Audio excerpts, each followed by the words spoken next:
No problem. So, so hello, Martin. Nice to have you at my stream tonight. Yeah, it You was a said bit that, frustrating that it was a bit frustrating because it doesn't matter what evidence you would have provided to him, he would just go run to excuse. I bet you can give him any evidence and he would just run to his excuse. He sounded like the flat earthers. Like when you provide him like a scientific evidence, then he's like, I don't know that person. I don't know that person. Who's he? I don't know. It's like it doesn't matter what you give him, he's just gonna make an excuse for it. And yeah, always unsatisfied with whatever you present, right? yeah, it's like Richard Dawkins actually admitted that he's starting to think no evidence would convince him. In the past, he always said this evidence would convince him, but now he's starting to think nothing would because he would just make excuses for that evidence that he thought is convincing in the past. It's But always not enough, right? That Scooby Doo video I sent you, it's you can watch it sometime. It's what atheists do, and I was and actually that thinking about streaming it right now. What do you think?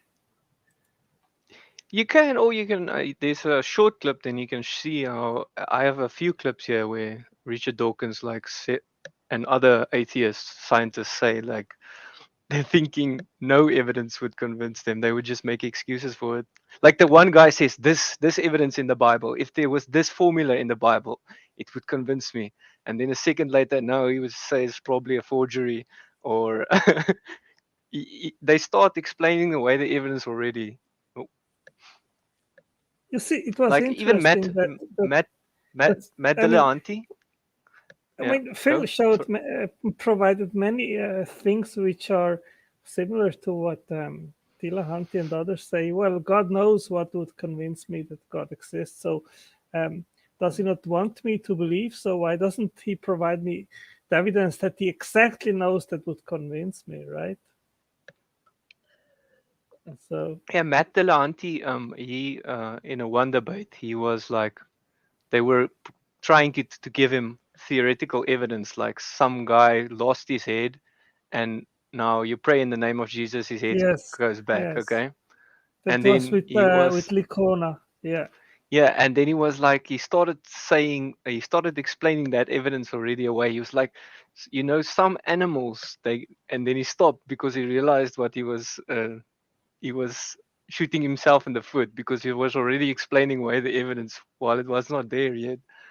You understand? He was so badly not wanting there to be evidence. So he was like, the animals can grow back limbs, so Yes. it's no evidence at all if a I human don't know if you grows saw. back.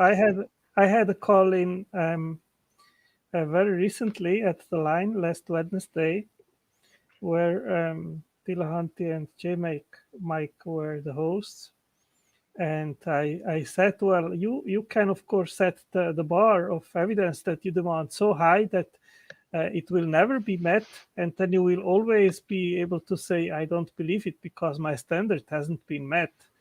And then he counter argued and said, well, but no, I think that you are setting the standard too low.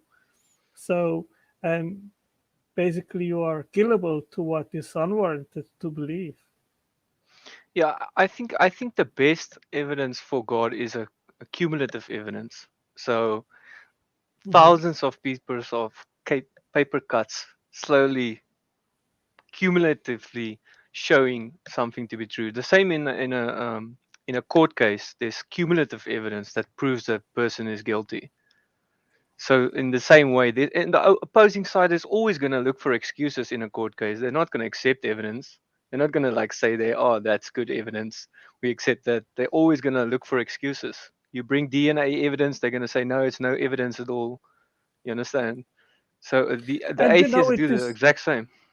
and it is much easier simply to say no, I don't accept your evidence, rather than Mm, actually you be on the side of having to provide the evidence, right? definitely, like it's much easier to just be super skeptical of anything someone provides.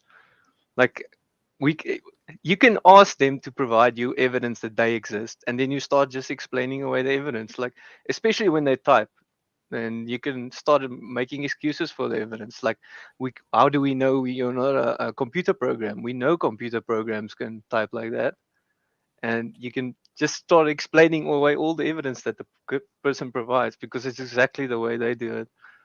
They run to any excuse, no matter how stupid it is, as long as it doesn't have a god in it, then it's perfectly okay for them.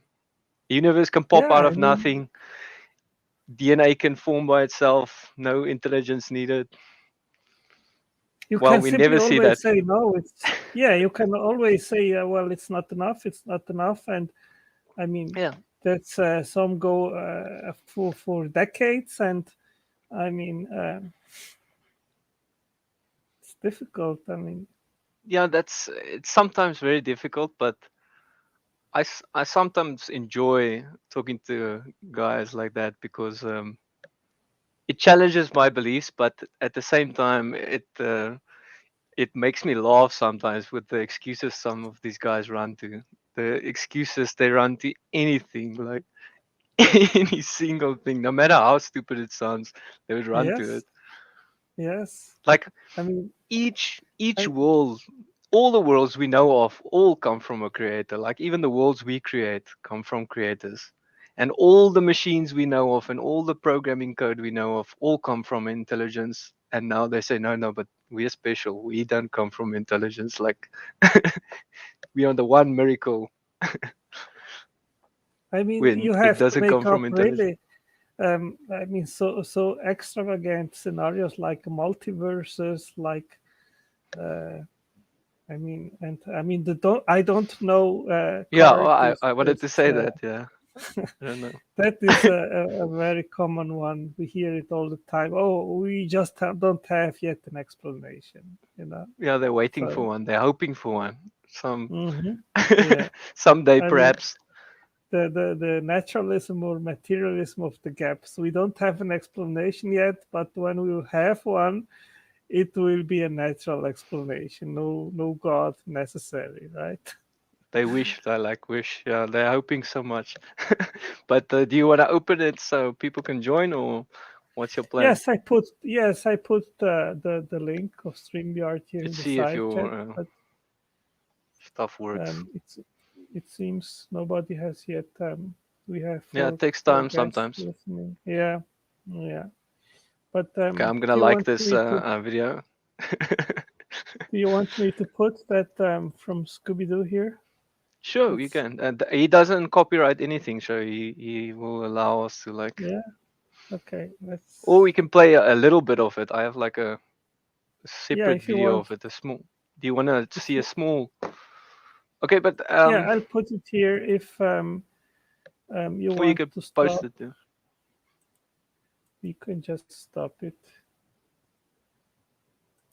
Um, yeah.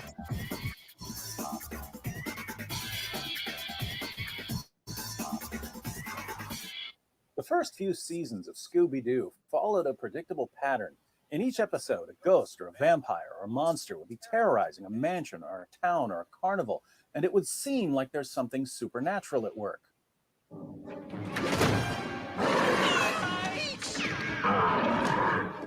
But a few Scooby snacks and a corny song later, the mask would come off, and the gang would find out that there's a perfectly reasonable explanation for what once seemed mysterious. Richard Dawkins! After seeing this pattern repeated over and over again, those of us who grew up watching Scooby Doo concluded that there's a natural explanation for everything.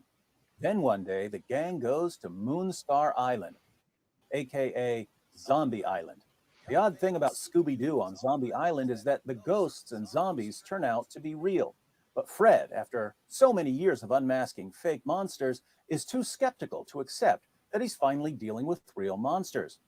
At first, Fred's doubts are entirely warranted. When Lena tells him about the ghost pirate who haunts the island, Fred says, Well, no offense, Lena, but it's probably just some guy in an old pirate suit trying to scare off the local kids.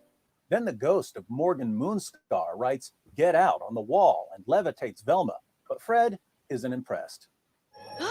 We've been levitated before, and there's always a magnet or wire somewhere. Soon, the gang notices that they got video footage of the ghost while he was writing on the wall. Fred doesn't budge. It's probably just a hologram of some guy in a pirate suit. Fred even comes up with a motive after learning that there's a rumor of lost treasure on the island.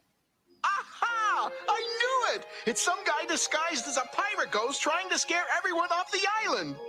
That's when things start to get awesome on Zombie Island. Shaggy and Scooby fall into a hole, exposing the bones of Captain Morgan Moonscar. Moonscar's ghost reunites with his skeleton, forming a zombie right in front of them. They make it back to the house and prepare for dinner, but the ghost of a soldier comes out of a mirror. Fred, however, is still convinced that it's all a hoax. It's just guys in masks. He even comes up with another possible motive. Maybe there's oil under the island. Oh, my. Meanwhile, dozens of pirate zombies and soldier zombies rise up. They're coming out of the water. They're coming out of the ground. Where's Rick Grimes when we need him? Daphne's the next best thing, so she channels her inner Ronda Rousey and judo flips a zombie, temporarily stunning him. She decides to put Fred's mask theory to the test, but soon realizes that it's not a mask. Does Fred agree with her? No! Fred not only thinks it's a mask, he thinks it's obviously a mask. It's the fakest, cheesiest mask I've ever seen. Fred takes over mask removal duties for Daphne, but the zombie's head comes off instead. The zombie then reattaches his own head. How's Fred going to explain this one? It must be animatronic. Animatronics, ladies and gentlemen. But zombies continue coming out of the water and out of the ground, and Daphne wonders how far Fred's willing to go with his animatronics explanation. And I suppose they're all animatronic, too. Well, it is a possibility, Daph. That's when Daphne drops an atomic truth bomb. Fred isn't really a skeptic. You're not a skeptic, Fred. You're in denial. Ouch. So, why has Fred moved from the skeptic category to the in denial category? Let's think about this. The term skeptic has a variety of meanings. In philosophy, it can refer to someone who denies the possibility of knowing anything, or to someone who denies the possibility of certain kinds of knowledge. But in its common usage, a skeptic is a person who says, I only believe in something when there's good evidence for it. To be clear, there is a healthy kind of skepticism. There are good reasons for being careful about what you believe. If you believe anything anyone tells you, you're going to end up with a lot of false beliefs and a lot of contradictory beliefs. If you withhold belief until there's good evidence, you'll have a much more reliable and stable belief set. So the goal of a healthy skepticism is to avoid false beliefs and to get to true beliefs. But what happens when skepticism is used to avoid true beliefs and to stubbornly cling to false beliefs? Well, it's no longer any sort of meaningful skepticism. It's just denial. In Scooby-Doo on Zombie Island, Fred's explanations become increasingly absurd as more and more evidence comes in. If Fred were really a skeptic, he would be skeptical not only of supernatural explanations, but also of his absurd attempts to explain away the evidence. Does my mask theory really account for the evidence here? Does my hologram theory or animatronics theory really explain the data? But he isn't skeptical of his absurd explanations. He's pretty dogmatic about them. Of course, this is a cartoon and we don't believe in zombies. Why don't we believe in zombies? Because we have no evidence for them. We know where the zombie genre in films and books came from and so on. But the point is that if you did have the sort of evidence Fred has in the cartoon, that would be a good time to rethink your beliefs about zombies. And Fred ultimately does change his mind. Zombies? Real zombies? Real? Really real, Fred? I hate to admit it, but they were. Cartoons can teach us important lessons. The lesson to take from Scooby-Doo on Zombie Island is that while we tend to think that our beliefs are all based on evidence, there's clearly more at work here than just evidence, because people react very differently to the same evidence. We adopt many of our beliefs long before we develop the ability to think about them critically. Even when we can respond critically, beliefs usually don't start off as hypotheses that we carefully evaluate before granting our assent. We just absorb them from the people around us, the books we read, the movies we watch. And the set of beliefs we end up with affects how we react to new ideas. If someone presents me with an idea that thoroughly contradicts some of my core beliefs, it's more difficult to take the idea seriously, whether there's good evidence for it or not, because adopting it would require such a massive change in what I already believe. For another person presented with the same idea and the same evidence, the idea will be much more believable as long as it coheres better with what the person already believes. So there's more to our beliefs than mere evidence. Our receptivity is influenced by what's already within us, both factors that we're aware of and factors we're not aware of. This is why some people look at the evidence for a hypothesis and regard it as conclusive proof, while others look at the same evidence and say that it's no evidence at all. The obvious problem here is that we can adopt a silly belief not because there's good evidence for it, but because we like it. And we can reject good evidence because it doesn't point where we want it to point. Zoinks! This brings us back to skepticism. Human beings have what we'll call a skeptometer, which controls our level of skepticism. And we can adjust our skeptometers. We can be more or less skeptical of various claims. As evidence comes in, if we don't like where the evidence points, we simply increase our level of skepticism. We can set our skeptometers so high that no amount of evidence will ever convince us of something we really don't want to believe. If an idea is attractive to us for some reason, we can lower our level of skepticism. We can set our skeptometers so low that any evidence is good enough to defend what we want to believe. Now, anyone can do this. Christians, Muslims, atheists, agnostics, conservatives, liberals. We can all adjust our levels of skepticism to preserve certain beliefs and to reject certain beliefs. This is why Fred dismisses evidence for zombies while Shaggy and Scooby react quite differently. What's interesting is that most people who call themselves skeptics are really just doing what other people do. They only direct their skepticism towards things they don't want to believe. When they don't want to believe something, they simply set their skeptometers to maximum and start explaining away the evidence. When it's time to defend their own views, they lower their level of skepticism so that any argument for their own view is entirely successful, and anyone who disagrees with them must be stupid. Inconsistent skeptics do this constantly. Well, constantly. Let's look at an example. Recently, I debated Dr. Michael Shermer on the topic, does God exist? I like to go after people's strengths rather than their weaknesses. Dr. Shermer's PhD is in the history of science, mine's in philosophy. So in my opening statement, I based my entire argument on the history of science. That's his turf. He didn't give much of a response to my argument, but some interesting points about methodology came to the surface anyway. Dr. Shermer defended what he calls Shermer's last law. Shermer's last law is the claim that any sufficiently advanced extraterrestrial intelligence is indistinguishable from God. if aliens had technology far more advanced than our own, they could do things that would look like miracles to us. They might be able to cure diseases instantly or regenerate limbs or change the weather. These kinds of things would seem miraculous to human beings. So from our perspective, aliens who could do these kinds of things would be indistinguishable from God. Interestingly, Dr. Shermer raises the obvious follow-up question. If we saw something miraculous, how would we know that it's God and not aliens? So my question is how would you know if you encountered God? That it wasn't just some super advanced ET capable of doing these amazing things. But then he asks why God doesn't heal amputees. Why is it God only seems to heal things that might have happened anyway? But humans never grow limbs, never. And here I detect a problem with his methodology. If he did exist, for you atheists, would you want to know it?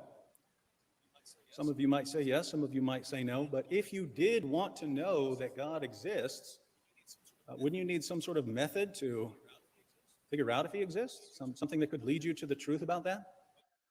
according to Dr. Shermer, there can be no such method, because anything God could possibly do, you could say aliens did it, powerful aliens that are vastly beyond us. So it's built into the methodology that you could never know whether God exists or not. And if it's built into your methodology to never know the truth about something, I have to question the methodology. Dr. Shermer doesn't deal with the issue, so I ask him directly in the crossfire, what would count as evidence for God's existence?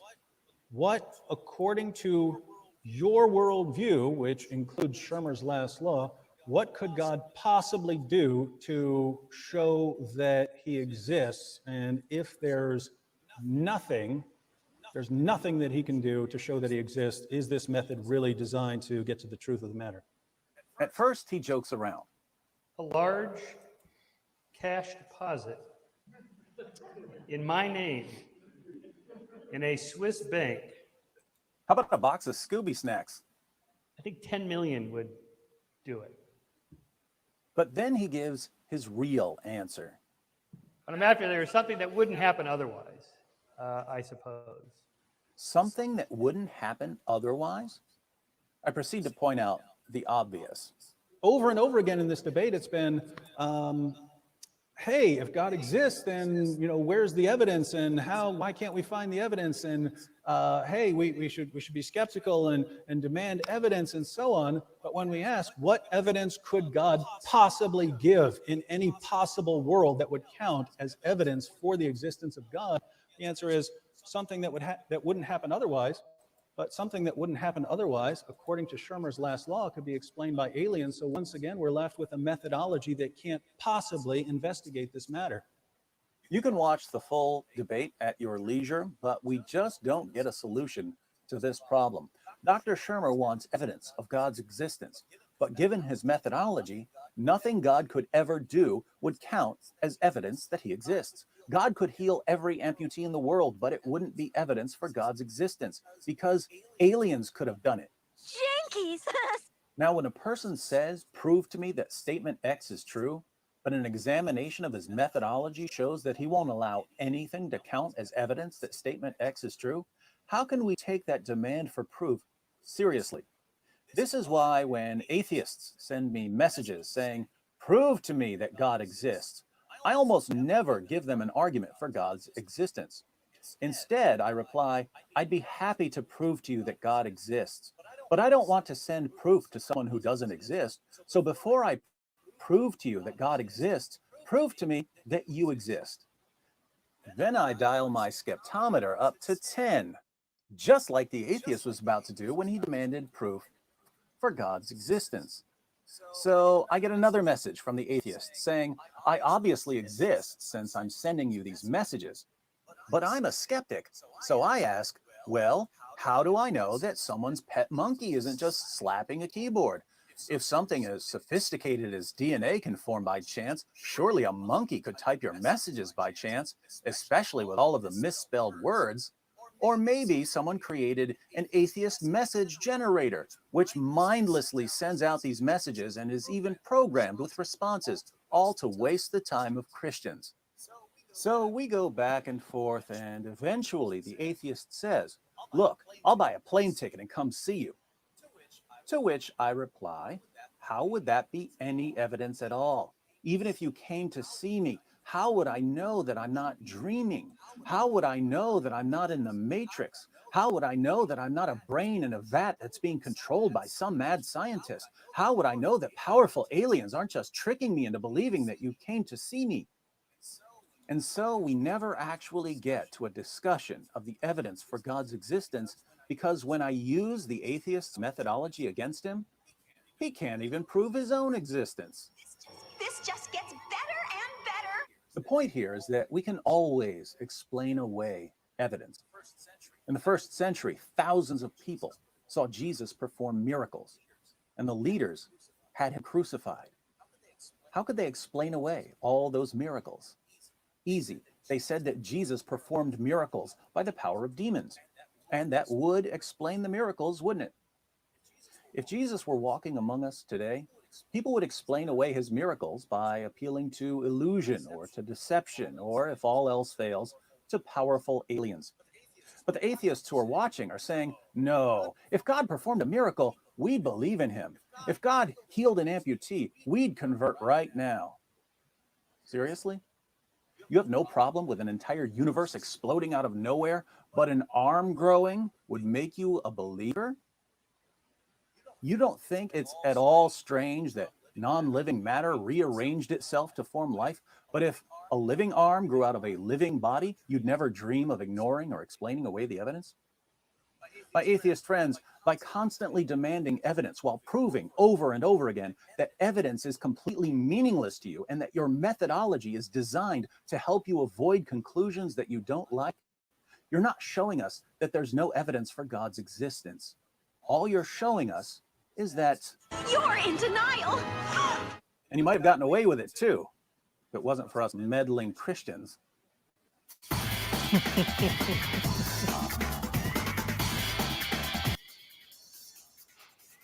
There was a little bit of lag. We should test if mine works a little bit better.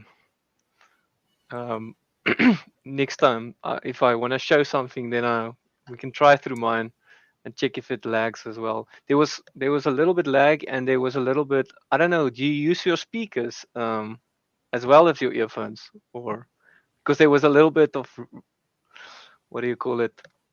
Echo. What was echo? Yeah. Well, Yeah, it was a little I bit, feel just a it. little. Uh-huh. But you're in Brazil, so it's understandable. Or you're Yeah. far away, so it's perhaps the lag and so. Yeah, but I think that the video portrays pretty accurately what we see very frequently. I mean, as he said, I mean, if they say if we would see someone regrowing a limb, that would be something which would eventually convince us that God exists. But as soon as that would happen, then they would say, well, that there is a natural process for that, because in animals it happens as well. So they would probably soon find some excuse, some reason to deny that it is evidence, and then just keep in denial again. So, I mean, it is very clear, Martin, I think, that the problem is not evidence, the problem is spiritual and will. I mean, many people. Yeah, I they think simply someone want that to live. if someone doesn't want God and he doesn't want there to be evidence for God and he wants it badly enough, then he would do anything to explain away that evidence. Doesn't matter how good that evidence is. Isn't that what we actually see constantly in our conversations with atheists? I mean, the evidence is so smacking and so. I mean, we have so much scientific evidence as actually never before. I mean, the insight that science has given us into cosmology, physics, and biology, biochemistry, and so forth is so overwhelming, and people are simply denying that it constitutes evidence. Yeah, that's why you should try and make them aware that their huge biases and silly skepticism is blinding them to evidence. And I sometimes like hearing their definition of evidence, because they take the normal definition and then they change it like crazy to make sure it's harder for there to be evidence. You understand? They have another definition of evidence. Yeah, for me, evidence is actually what we observe.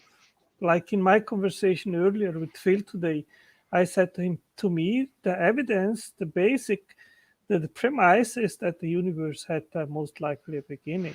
That's the starting point. And from there, you can make a logical inference to the best explanation, which is what I tried to go for. But then we moved the topic to something else, and it wasn't possible actually to conclude that line of reasoning. I would have gone through with him to the 4 options and demonstrated to him that any alternative to God is not leading you anywhere and is not rational.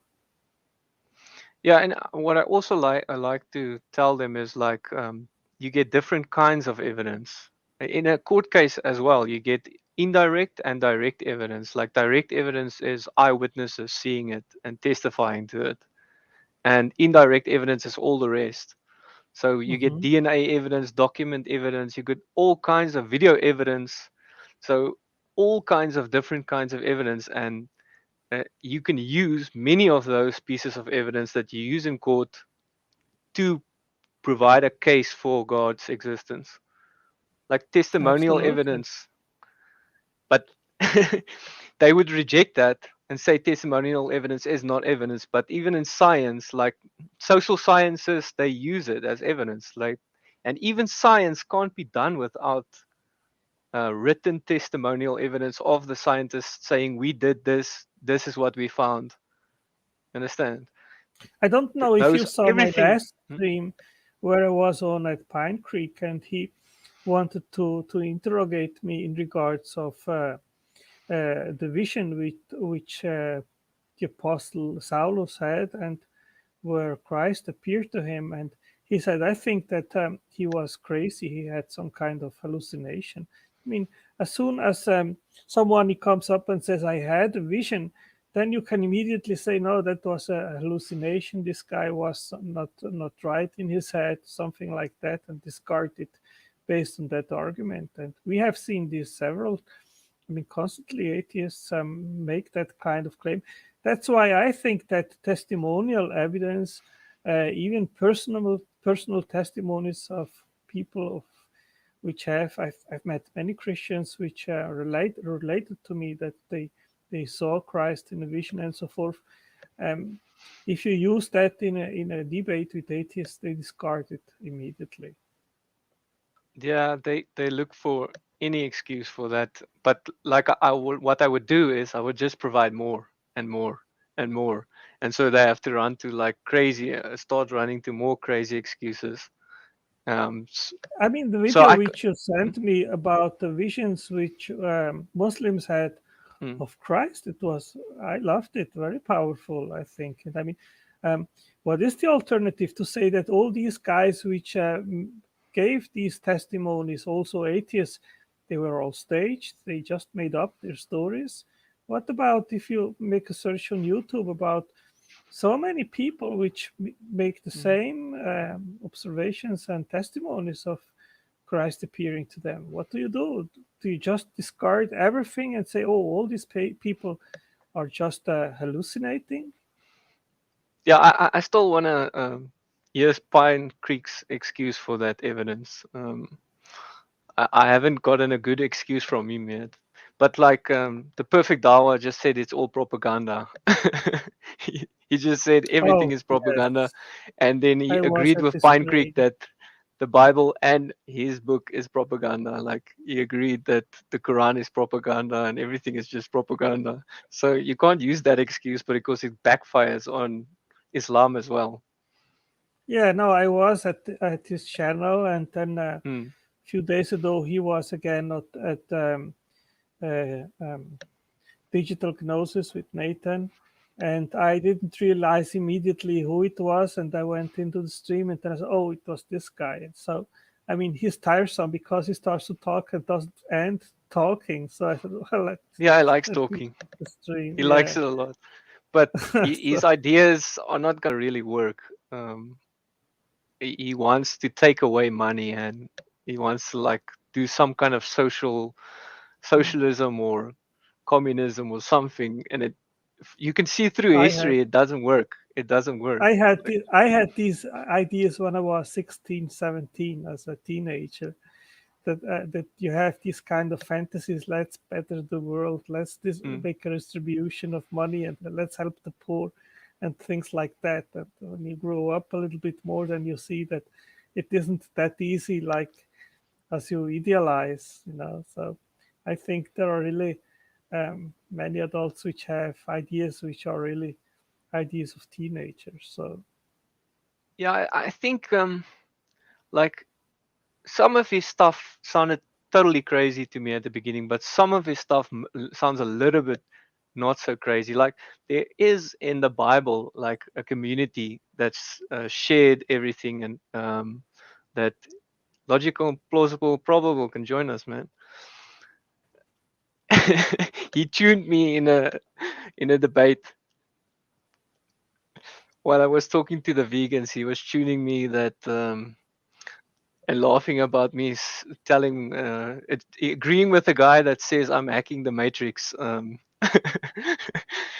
because I could see my screens. I'm just gonna I mean, get there's some water. Yeah, I can still hear you. I mean, there are some really crazy guys out there. I think today, I don't remember in which stream it was. There is a guy who makes the rounds to claim that there are some giant snakes in Antarctica and Oh some yeah, things like that. any image. He takes any image and then he's like, "You see the snake." Yeah, yeah, yeah. I mean, I don't know what's going on in his brain. Like I don't know where he's getting these ideas from. Like no, and I mean, what amazes me is that he makes some perfectly rational sentences, but completely crazy ideas. And I mean, you have to ask yourself, is this guy crazy, or how is it possible that he has some completely irrational ideas? I mean, it's really what's his strange. channel's name again? Like atheists or retards or stupid or what did he say? What is his channel's name? Something like I don't I don't remember. Yeah, I he think it's has. I think atheists his name or is Matt, and he has a channel, and he doesn't show his face. It's just a blue screen when he joins a stream, I guess. yeah, yeah. I think it's something like atheists are morons or something like that. The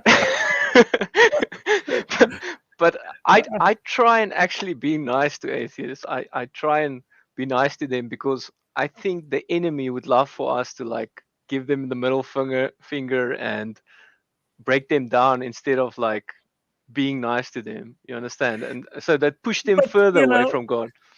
I think that atheists love when this kind of Christians, of crazy guys, go to their Yeah. streams because then they can show how crazy we are. I mean, Yeah. hey, don't take the low fruits if you want to substantiate your atheism. Take some rational guys and not some flat earthers and other kind of crazy guys who make some extraordinary stupid claims. Let's see if this works better.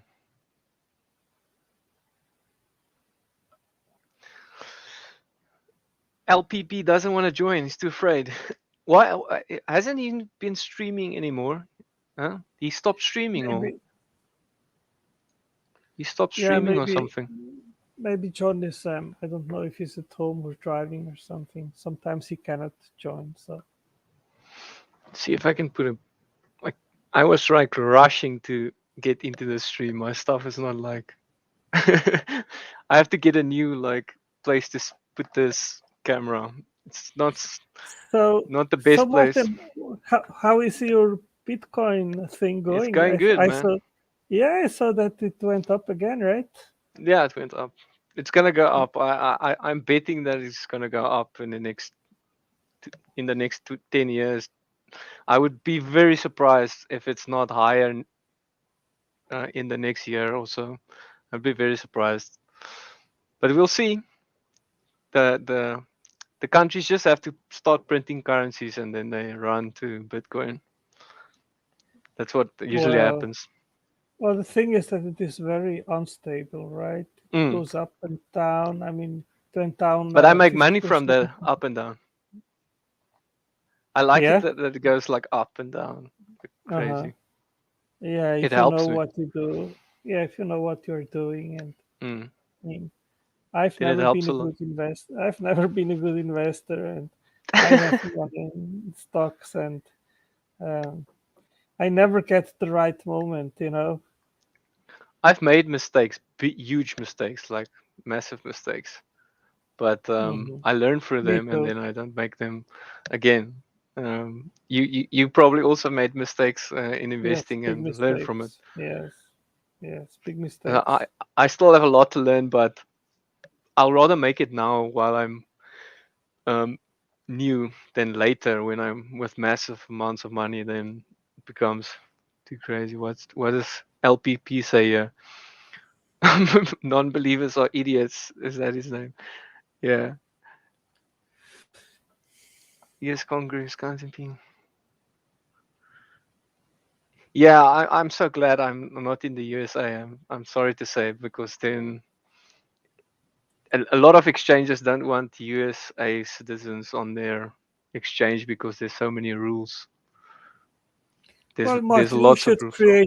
you should create your own cryptocurrency. Then you will get a billionaire. Call it a Tangelo with a Yeah, I mean, nice you O, make like a money out nice of O. literally nothing, right? I mean, it's just virtual. You have no. I mean, if I have a stock, I know there is a company which I'm buying. But if you buy a cryptocurrency, it's just virtual money, you know. Yeah, but all our money is going to become virtual. The only thing that makes Bitcoin better in that case is a country can't print it.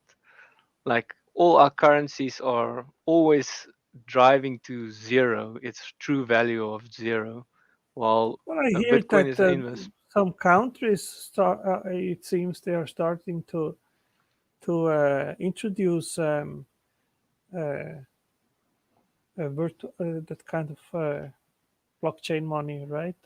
So I think Yeah, big things are ahead in regards of this kind of stuff. It's not something which will go away. Quite the contrary. I think it will grow further. yeah. I I think mean, I you would see be very countries surprised. like I think it is Honduras or Nicaragua. They have um, introduced and accepted bitcoins as national currency. I mean, that's huge. Yeah, it's gonna be. I think it's gonna become more like that, but we'll see. I'm betting on that. We'll have to see. I'll talk to you again in 10 years and then about this, and then we'll see where it is. Yeah. But I Well, was like, yeah, I've never invested in cryptocurrencies. I don't even know how to do it. I mean, maybe it's easier today, but I am still very skeptical that it can. is I he mean, a I Muslim? don't. Is that a Muslim in the chat?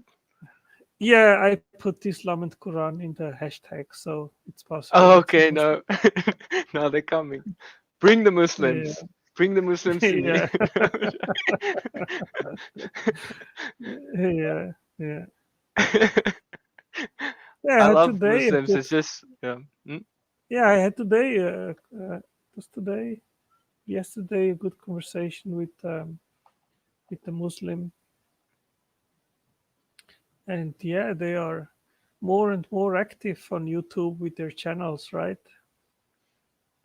Trying to convert us to Islam, but um, I mean, I've learned how opposed that their views are in regards to compared to ours. It is exactly the opposite to what we believe. I mean, if we are wrong, then we will end up in Allah's hell because we don't um, worship only Allah, right?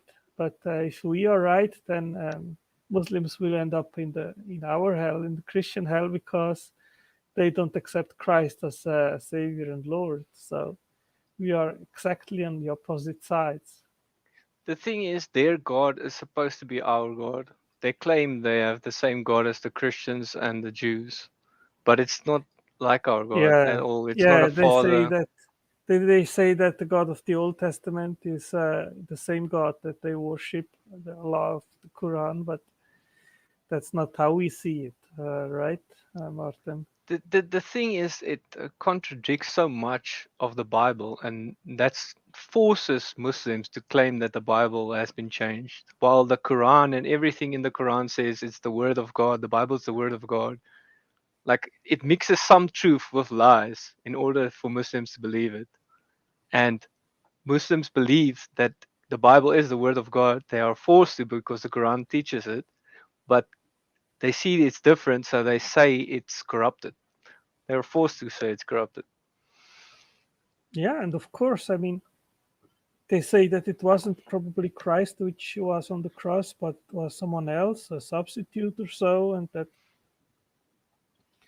that Christ isn't God. That they question the Trinity in so many different things. I mean, I had some exchange with Justin in private, and I pointed out that I don't see any consistency in regards of salvation and justice. I mean, Allah can simply forgive someone out of fiat without any punishment whatsoever for sins, just forgiving. And I mean, they think that you have to do good deeds in order to be saved. And I mean, the Bible is very clear that we are only saved by faith in Christ, and there is no other way. So, big differences, I would say. Definitely. I want to see if I can share a video here, and then you can tell me if it's lagging. It's just a 1 minute clip. I'm gonna check if it lags. Oh, my computer is now lagging. Okay, let's see if I can find it. It's here. Let's see if this works. Does it work? Is it working? But You guys can tell me if it lags. That the Torah and the Gospel were revealed by Allah. The Quran repeatedly declares that no one can change Allah's words. The Quran says that Jews and Christians still had the Torah and the Gospel during the time of Muhammad. The Quran tells Jews to judge by the Torah, not by the Quran. The Quran tells Christians to judge by the Gospel, not by the Quran. When Muhammad was having doubts about his revelations, Allah told him in the Quran that he could confirm his revelations by going to the people of the book, Jews and Christians, and making sure that his revelations line up with their revelations. Muslims look at all of this and conclude that when the Quran affirms the inspiration, preservation, and authority of the Torah and the Gospel over and over again like a beating drum, Allah is really trying to tell us that the Torah and the Gospel have been corrupted. You see, it over and over says that it's from God and everything, and God protects His word, but they are like forced to say it's corrupted. And I think there's a lot of I think he came in contact with like some kind of demon in a cave or something that claimed he was an angel from God. And he also thought honestly, Martin, I don't even believe that this story that he had 23 revelations from Archangel Gabriel. I don't even believe that this is true. I think this is a completely made up story, which has been written down much later after Muhammad actually died, and I think the Quran doesn't have Muhammad whatsoever as the origin. I think it was written much later. Can I play another 1 minute clip? Yeah, sure. Okay, 1 minute clip for the Muslims. See, did it lag? See if there might be something darker at work. Here we find plenty of evidence suggesting that forces beyond Muhammad were involved in his teachings. We know from Muslim records that when Muhammad began receiving revelations, his first impression was that he was demon-possessed. We also know that after his experience in the cave, he became suicidal and tried to hurl himself off a cliff. According to the earliest Muslim sources, Muhammad was tricked into delivering a revelation from the devil. These are the so-called satanic verses, where Allah gave Muslims permission to pray to 3 pagan goddesses. Muhammad revealed these verses as part of the Quran, but he later came back and said that Satan had deceived him. We also know from Muslim sources that Muhammad claimed that he was a victim of black magic, a spell that gave him delusional thoughts and false beliefs. So Muhammad's first impression of his revelations was that he was demon-possessed. His revelations made him suicidal, and even Muslim sources claimed that he delivered a revelation from the devil and that he was a victim of black magic. It seems that we don't just have evidence that Muhammad's revelations had a human origin, we also have evidence of spiritual problems. So there is a little bit of evidence that it could be perhaps something like that. It is such a mess, you know. I mean, yeah, it is a mess. Yeah, I mean, I think Muslims don't even know what they have to believe. But you think it's all because from the argument from embarrassment or principle of embarrassment, I'm not sure what you call it, but they wouldn't put embarrassing things in their stuff if it didn't have some truth at least in it, because the same in the Bible. The people take the embarrassing parts more more reliable because they wouldn't make it up. You understand? So it can be perhaps an argument for that those parts are actually something that might be based on truth because they wouldn't just make that up. Well, what do you think? Yeah, yeah, You it think they can just be. made it up? I mean, I've not studied enough to give a really informed opinion on that. I've seen some videos of the history of the Quran. Um, that first they prayed to Petra and not to Mecca. That changed over time, and there were many different versions, which then um, somehow they converged to just one version. So that claim that it never changed, that isn't true. Mm. I mean, yeah. So Yeah, definitely. There's lots of problems, but something interesting that I've seen is that they like worship that stone and that cube, and in the Bible it says to break there's like a lot of cultures that had these stones that they worship, and in mhm. the Old Testament God actually commanded people to break those stones, and instead of following those commands, Muslims are now kissing and adoring that stone against the Kaaba. I don't know Yeah. if you've seen it. What I think is, I think they claim that you can't know if you are saved and you have to do good deeds, but nobody actually, no Muslim, even Muhammad, they don't know if Muhammad was saved and if Allah accepted him. So they have no guarantee whatsoever of salvation. And um, I mean, a Muslim has no security whatsoever in regards of eternal destiny, and um, they are urged to do good deeds. But how much is enough? You don't know. So that adds a lot of insecurity, I think. And I mean, Allah can simply forgive you without uh, any preconditions whatsoever. He can simply say, "Okay, I forgive you. It doesn't matter what you did." I mean, this isn't, in my understanding, a just system.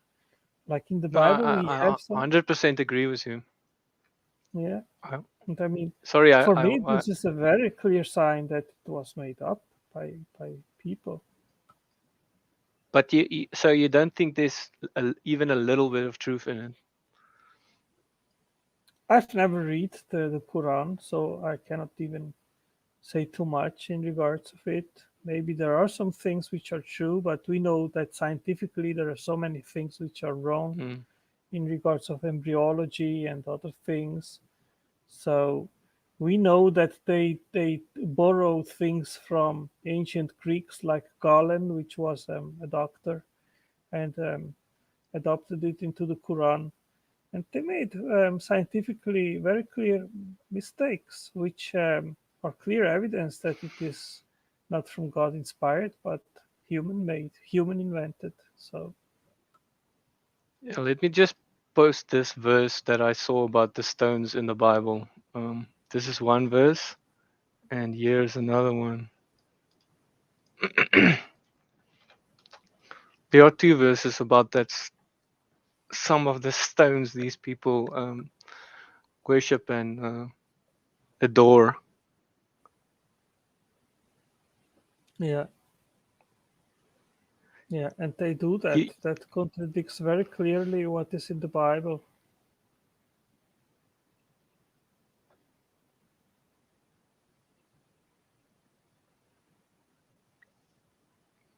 and Yeah, Muslims, instead of following that, they start kissing it and they do adoring it. precisely that. Yeah, Idolatry. exactly. It's definitely So, some kind of idolatry, but they say they don't really worship it, and you can just throw away that stone. But if you throw away that stone, they will kill you.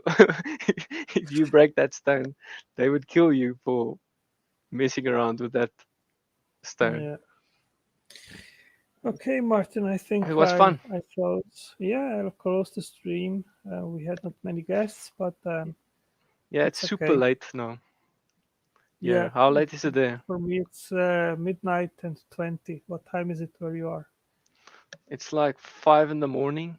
And Wow. I was getting ready for bed, and then I saw your name pop up, and I was like, but it was fun. Okay. It was Okay. fun. Thank you for coming on, Martin, and Pleasure. see you next time. Bye bye, everyone. Bye bye. Cheers, guys.